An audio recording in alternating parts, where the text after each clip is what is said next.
जा रही वैष्णो देवी मेरी मम्मी के साथ में, और जाना है वंदे भारत एक्सप्रेस से। एंड अभी 6 बजे की हमारी ट्रेन है। Stay tuned on my journey.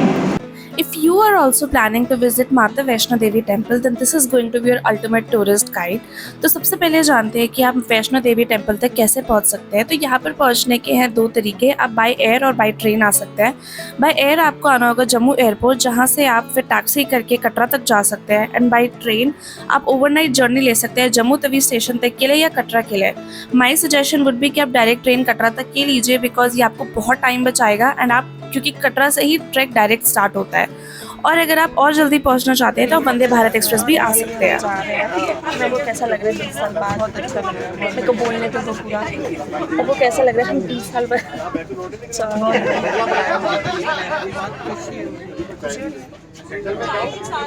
हमारे साथ ग्रुप जा रहे हैं। क्या क्या क्या क्या मचा रखी है। ठीक है, मेरी सीटों में है। Talking about Vande Bharat express, ये सुबह 6 बजे न्यू दिल्ली रेलवे स्टेशन से चलती है। एंड इसकी जो जर्नी रहती है वो लगभग 8 घंटे की कुछ रहती है। ये आपको 2 बजे दोपहर में कटरा पहुंचाएगी। एंड इसका जो प्राइस रेंज रहता है वो 1400 to 1600 रेंज पे रहता है, अवेलेबिलिटी के ऊपर है। आप इससे चीपर ऑल्टरनेटिव्स भी सजेस्ट ले सकते हैं। एंड ध्यान रहे ये स्लीपर क्लास नहीं है। एंड इसमें आपको ऑप्शन रहता है कि आप वेजिटेरियन फूड लेना चाहते हैं या नहीं लेना चाहते हैं, आप ऑप्ट आउट भी कर सकते हैं। उसी अकॉर्डिंग आपका प्राइस भी थोड़ा रिड्यूस हो जाएगा।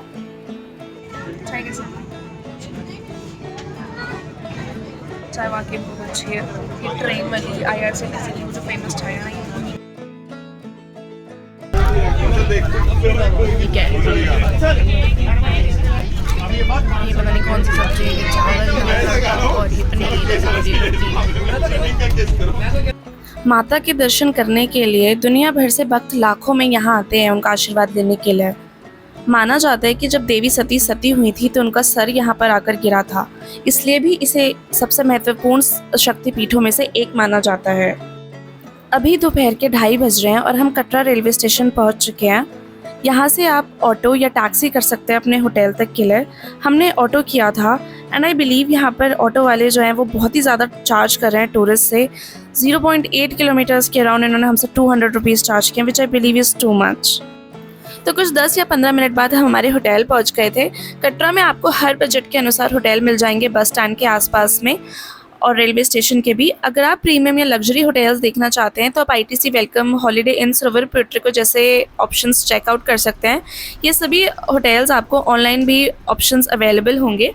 एंड ये था हमारा रूम व्यू। एवरीवन, तो बज रहे हैं शाम के 4:45। मैं और मम्मी थोड़ी देर के लिए सो गए थे और हमारी ट्रेन थी 2 बजे की, लेकिन वो आई यहाँ पे 2:30 बजे। तो हम थोड़ा लेट हो गए थे, तो हम थोड़ा आधा घंटा लेट थे। फिर हमने सोचा हम रेस्ट कर लेते हैं और हमने सोचा था कि हम 4 बजे निकलेंगे, बट अभी तो 5 बज रहे हैं। तो हम बस निकलेंगे दर्शन करने के लिए। बट उससे पहले मैंने ये चाय मंगवाई है मेरे और मम्मी के लिए।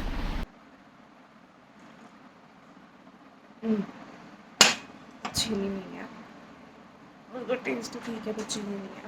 अराउंड 5:30 हमने हमारी यात्रा स्टार्ट कर दी थी एंड होटल की तरफ से हमें बाणगंगा तक में ड्रॉप था।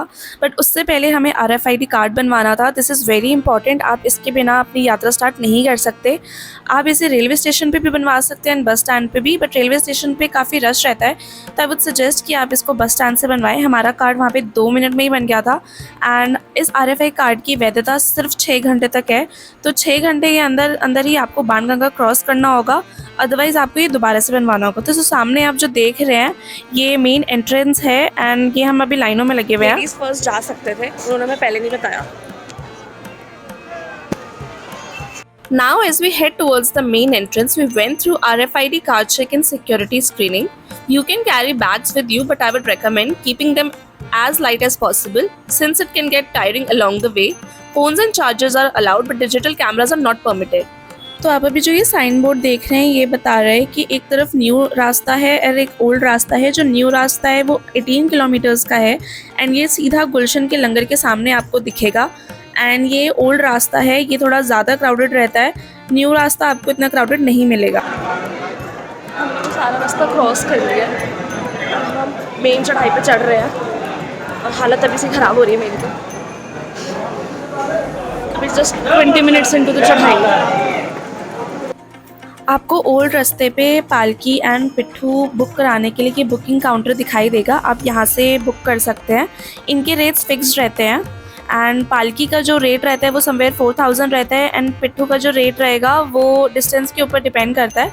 अगर आप अर्धकुंवारी से भवन तक के लिए जा रहे हैं तो 650 रुपीज़ ये फिक्स्ड रेट है इनके। तो मैं सजेशन वुड भी कि आप डायरेक्ट इनसे बात नहीं कीजिए, बुकिंग काउंटर से ही बुक कराएं। That would be much reasonable for you because ये एक्स्ट्रा चार्ज करते हैं। फिर इस 12 किलोमीटर की यात्रा के 3 मुख्य पड़ाव हैं, बाणगंगा, चरण पादुका और अर्धकुंवारी। तो हमारा पहला पड़ाव था बाणगंगा। कहा जाता है कि माता वैष्णो देवी भैरवनाथ से बचने के लिए जब इस रास्ते से निकल रही थी तो उनके साथ में हनुमान जी थे जिन्हें प्यास लगी। तो उनकी प्यास बुझाने के लिए माता ने बाण से धरती में प्रहार करके बाणगंगा की उत्पत्ति की। बाण का मतलब है तीर और गंगा का मतलब है पवित्र नदी गंगा से। लेकिन अभी के टाइम में लोगों ने इसे पिकनिक स्पॉट की तरह यूज़ कर रखा है।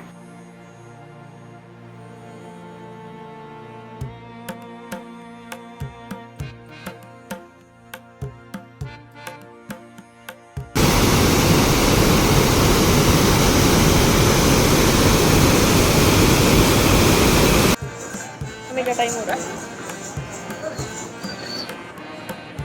हमें टाइम बता दो। अभी 7 बज गया। सीना देखो। मैंने ब्रेक लिया जगह पे चाय पीने के लिए। उसके बाद आगे की यात्रा कंटिन्यू करेंगे। तो हमें अर्धकुंवारी पहुँचने में है 1.5-2 घंटे। बाणगंगा से 1.5 किलोमीटर दूर हम हमारे अगले पड़ाव चरण पादुका पर पहुंच चुके थे। माना जाता है कि ये वह स्थान है जहां माता वैष्णो देवी रुकी थी ये देखने के लिए कि क्या भैरवनाथ अभी भी उनका पीछा कर रहे हैं या नहीं।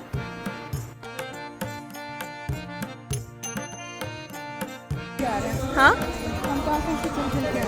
हाँ। पता नहीं आपको दिख रहा होगा नहीं, लेकिन अगर आपको वो लाइट दिख रही है ना जो बिल्कुल नीचे से चल रही है, जिप जिप जिप जिप, हम उधर से नीचे से इतना चल के ऊपर तक आया और अभी हमने आधा रास्ता भी नहीं कवर किया। हाँ, अभी तो हम अर्धकुंवारी भी नहीं पहुँचे हैं। 2-2.5 घंटे लगेंगे। चल रहे हैं, चले लेट्स गो। लेकिन चढ़ाई बहुत थकाने वाली तो है, ये तो मैं मना नहीं करूँगी। छोटे बच्चे हैं ना तो आप ये प्रैम भी कर सकते हो, मतलब बच्चों के लिए ये तो काफ़ी सॉर्टेड सीन है अगर आप बच्चों के साथ आ रहे हैं तो। ये देखो, इसमें सामान भी रख सकते हो।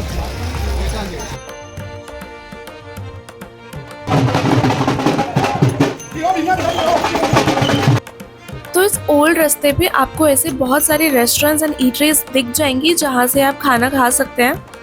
एंड इसी सब पे श्राइन बोर्ड वालों की तरफ से भोजनालय की भी सर्विसेज रहती हैं जहाँ से आप राजमा चावल एंड कढ़ी चावल बहुत ही मिनिमल और सब्सिडाइज्ड रेट्स पे ले सकते हैं। तो भी बज गए हैं 8:30 और हमें लगा था कि 8:30 बजे मर्दानी पहुँच जाएंगे, जबकि अभी दूर दूर तक ऐसा नहीं हुआ है। बहुत थक गए हैं। मम्मी इंग्लिश बनने की कोशिश कर रही है, पता नहीं क्यों। फन, मौसम अच्छा है, गर्मी बहुत हो रही है अभी। अभी बज रहे हैं 8:30। अगर बज रहा है अभी 8:30 बज रहे हैं और बारिश होने के भी फ़िलहाल कोई चांसेस नहीं है, अभी तक तो नहीं दिख रहे। और अभी ठंड भी नहीं हो रही, अभी गर्मी हो रही है बहुत ज़्यादा, अभी पसीने आ रहा है। और देखते हैं अर्धकुंवारी भी पहुँच के, तो आई जस्ट होप सो कि मैं आपको जब दोबारा से जब मैं आपको मिलूँ तो मैं अर्धकुंवारी पहुँच जाऊँ। ठीक है, let's go, will do it. जय माता।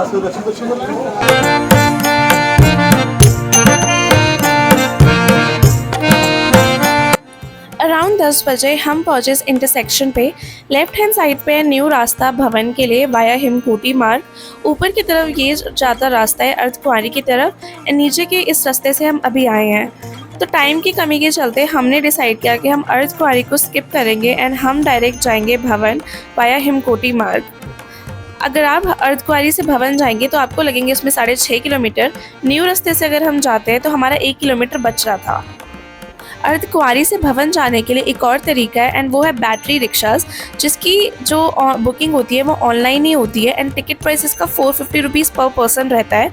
एंड ये रात में आप देख रहे हैं इतना क्योटिक हो गया था ऑफलाइन के लिए।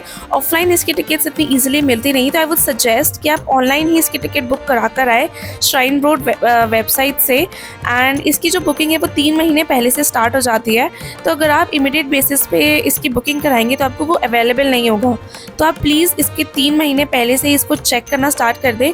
हमने भी ऑफलाइन में थोड़ा देख के हमने ट्राई किया था, बट हमें टिकट्स अवेलेबल नहीं हुई। मे बी रात का टाइम था इसलिए, बट अगर आप सुबह में आ रहे हैं तो हो सकता है कि सुबह में आपको टिकट्स ईजिली मिल जाए। But I would again suggest कि आप ऑनलाइन ही इसकी टिकट्स बुक करा कर आए। इस नए रास्ते पर घोड़े नहीं चलते हैं और ये काफ़ी अच्छा रास्ता बना हुआ है जो रात में काफ़ी सेफ एंड दोनों तरफ से कवर्ड है। हालांकि रास्तों में पत्थरों के गिरने के साइन बोर्ड जगह जगह पर लगे हुए हैं, तो प्लीज़ अधेर देम। इस नए रास्ते पर आपको रास्ते में छोटे छोटे खाने पीने के स्टॉल मिल जाएंगे जहाँ पे आप कॉफ़ी एंड वाटर ब्रेक्स ले सकते हैं। एंड जब आप हिमकोटी पहुँचेंगे तो वहाँ आपको डिस्पेंसरीज और डाइनिंग फैसिलिटीज़ अवेलेबल होंगी। तो अभी 1 बजने में 5 मिनट है और हमें फाइनली भवन दिखना शुरू हो गया। मतलब अभी भी चढ़ाई बहुत है, अभी शायद 1 किलोमीटर बच रही है। ये आप अगर देख रहे हो तो ये भी पूरा 1 किलोमीटर बचा हुआ है हमारा। बट फाइनली ये दिखना शुरू हो गया। और ये अभी देखो चांद, देखो दिख रहा है, चांद बहुत ही सुंदर लग रहा है। जब आप भवन की ओर आ रहे हैं तो अपने साथ एक्स्ट्रा पेयर ऑफ क्लोथ ज़रूर रखें ताकि माता के दर्शन से पहले नहाकर अंदर जा सकें।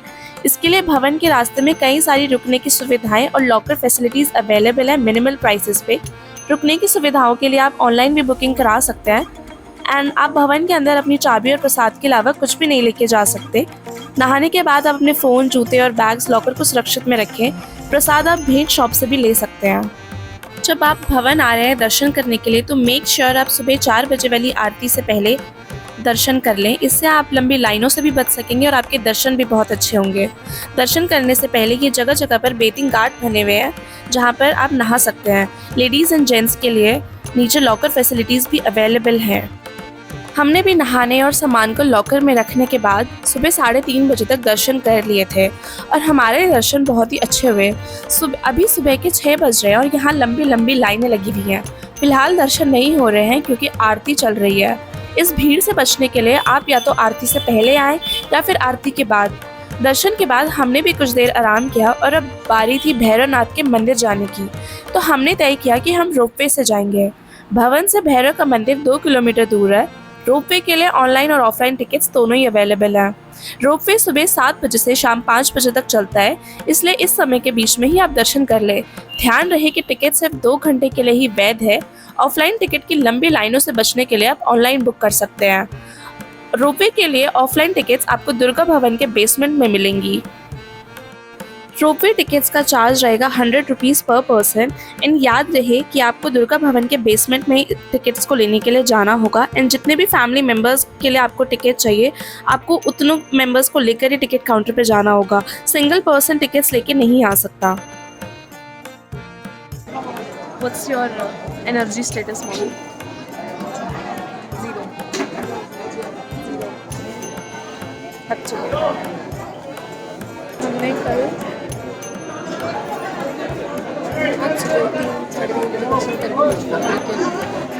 हमें आगे भी है और फिर हमने डिसाइड किया कि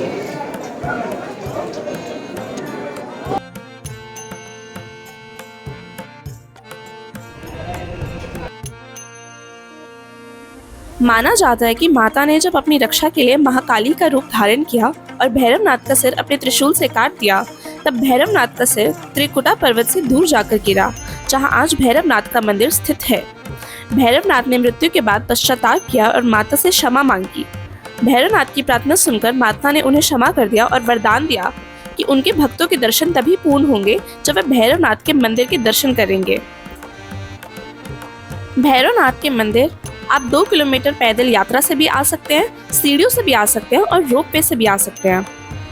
भैरवनाथ के मंदिर में थोड़ी देर रुकने के और लंगर करने के बाद हम नीचे आ गए। अभी 11:10 बज रहे हैं। हमने 11:10 मान लो, हमने 11:10 पे सब कुछ खत्म करके हमने नीचे की तरफ उतरना स्टार्ट कर दिया। अप्रॉक्स हमें लग जाएंगे 5-6 घंटे क्योंकि हम उतरे होंगे और आई डोंट नो। तो इस पूरी यात्रा पे अब अपना अप्रॉक्स 9 से 10 घंटे तो लेकर ही चलना, 9 से 10 घंटे तो कहीं नहीं गए। 9 to 10 hours I am talking about one side, Banganga से लेके भैरव के मंदिर तक। अगर आप बड़े ग्रुप में आ रहे हैं तो आपको शायद और भी ज़्यादा टाइम लग सकता है। एंड उतरने के लिए आप 3 से 4 घंटे या 6 से 7 घंटे अपनी स्पीड के अकॉर्डिंग कैलकुलेट कर सकते हैं। मीनवाइल आपको इस पूरी यात्रा में 2 से 3 दिन का समय लेके चलना चाहिए। Now talking about the weather conditions and बारिश हो सकती है नहीं, तो कल जब हमने हमारी यात्रा स्टार्ट करी थी शाम में तो बारिश के कोई आसार नहीं थे एंड इवन गर्मी थी नीचे तक। ऊपर भवन में आप लाइट जैकेट अपने साथ एक रख सकते हैं, हुडी रख सकते हैं, light winter clothes you can carry so that अगर सुबह 3-4 बजे में क्योंकि ठंडी हवाएं चलती हैं तो आप उससे बच सकते हैं। लेकिन नीचे उतरते वक्त हमें अब बारिश होने के चांसेस दिख रहे हैं, कोहरा आ चुका है एंड बादल भी दिखाई दे रहे हैं एंड इस टाइम पे व्यू बहुत सुंदर हो चुके हैं। रात में ये सब ग्रीनरी नहीं दिखाई दे रही थी।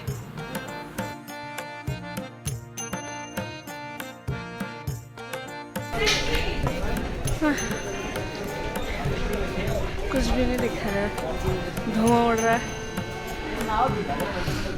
नहीं धुआं कैसे उड़ता हुआ आ रहा है, बैठ जाऊँ है।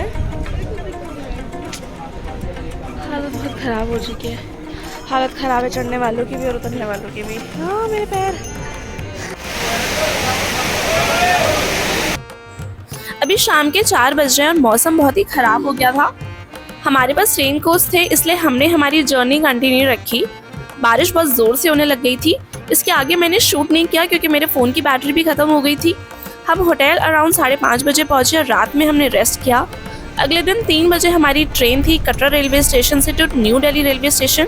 हम वंदे भारत से ही वापस जा रहे थे and I met this cute dog on railway station.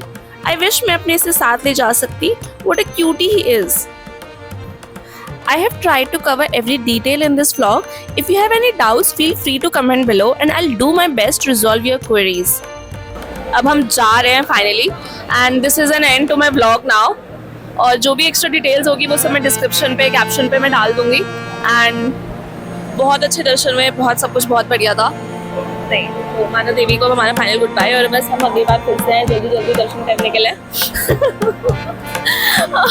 2 पैरों ने जवाब दे दिया था लेकिन ठीक है, at the end it's all worth it. At the end it's all worth it. और stay tuned for my upcoming vlogs. Do subscribe to my channel, do support in my journey and keep liking my video, keep sharing this and I'll see you in my next vlog. Okay, bye.